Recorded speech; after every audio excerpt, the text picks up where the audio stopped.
Foundation's Caring4Girls menstrual hygiene program has continued to empower adolescent girls with feminine hygiene products and menstrual health and hygiene education. Yesterday, the foundation launched its own brand of sanitary wear. This bold step will strengthen its commitment to young women across South Africa and beyond its borders. Richard Mabaso, the CEO of Imbumba Foundation, joins us now to speak about this new venture. Good afternoon to you and welcome, sir. Tell us about your foundation, about this sanitary pad program. What is it that you're really looking for to really come up with this brand of sanitary wear?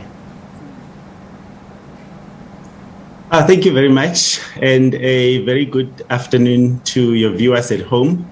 Imbumba Foundation, as you mentioned in your intro, has been working tirelessly in partnership with the Nelson Mandela Foundation since the year 2012, where we've been climbing Mount Kilimanjaro through the Trek for Mandela expedition. And the aim has been to raise awareness on the lack of access to adequate sanitary pads for underprivileged girls.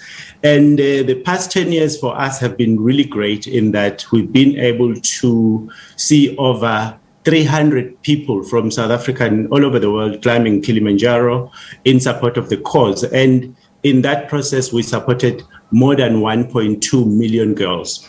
So yesterday, in celebration of the International Women's Day, we decided that we want to launch our own brand.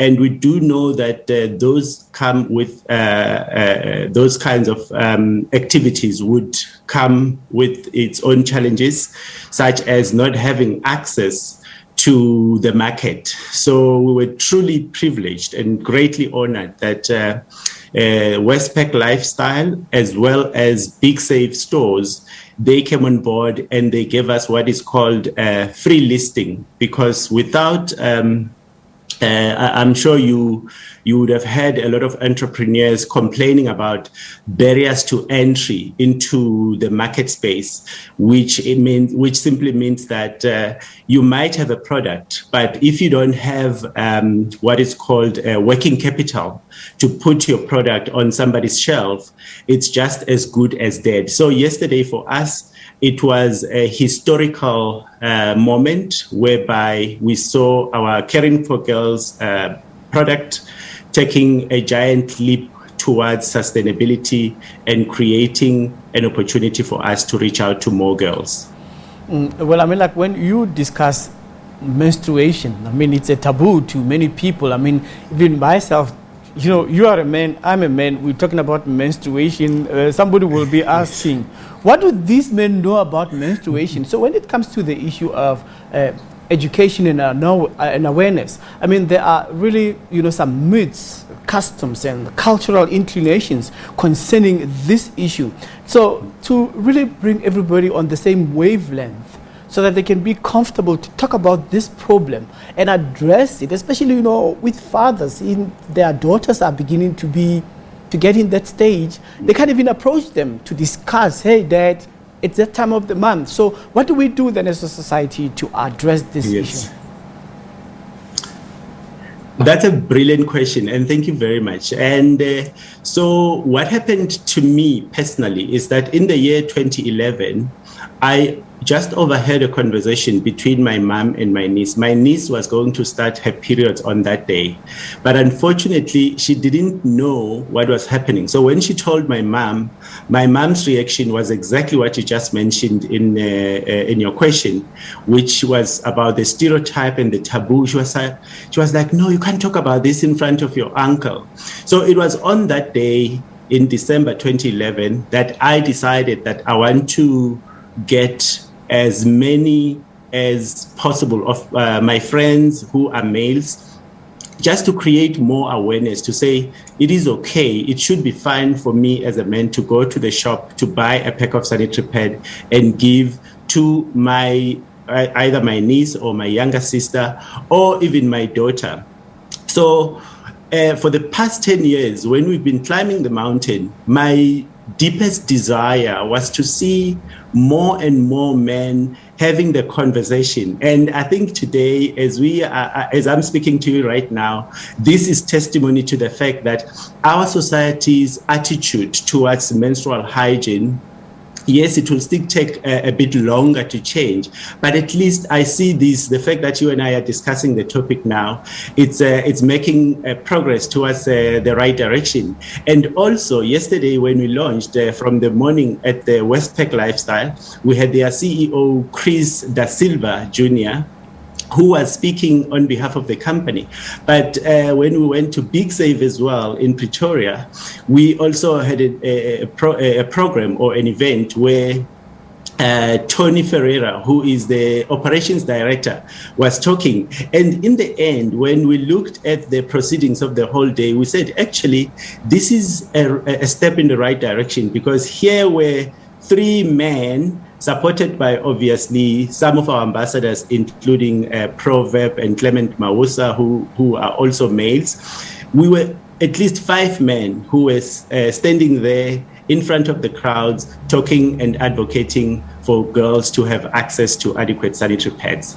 Right. So are we going to see young girls getting bulk supply, bulk take-home sanitary pads without any hindrances, just like boys would have bulk supply of condoms to take home? I mean, like people are saying, let's be fair.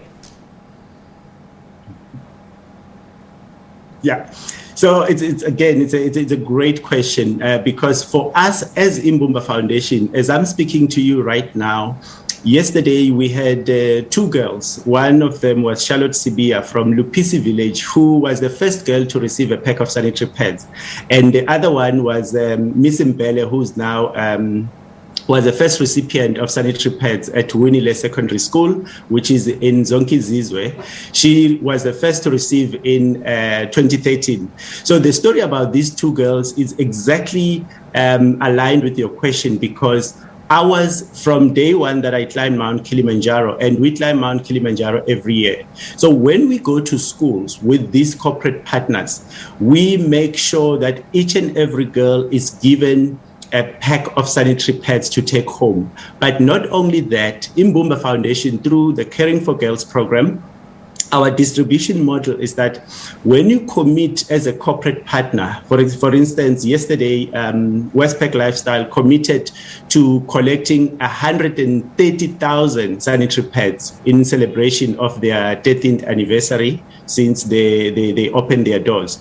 So those 130,000, the way we work it, we say 130,000 packets. We divide them by 12, which is 12 months. So the number that we get from the division, we then make sure that each and every girl that we're going to reach, they don't only receive sanitary pads once off, they're going to receive sanitary pads 3 times a year. So what we do is the first time we go to their school, we do the puberty education, we give each girl 4 packets of sanitary pads, and then once they go home, we will come back then in 3 months to give them another 4 months supply, and then the final 4 months. So if you do 4 by 3, you get 12. So for us, seeing people like Charlotte yesterday, who, by the way, is now a former student because she went to university, studied, completed, and now she's employed by the Mpumalanga Department of Education, working in the province. And as part of her paying it forward, she had come yesterday to share her story, to say that I was once that girl, but menstrual periods did not become a hindrance to me from attending school. And today I'm not only working, but she's supporting her mother and her 2 siblings, which is testimony to the fact that it is indeed true what an African proverb once said, that if you educate a woman, you're educating the nation or the community at large, as opposed to educating a man, where in most cases you are simply educating an individual. Okay, sir. All right, we're speaking here to Richard Mabaso, who is the CEO of Imbumba Foundation.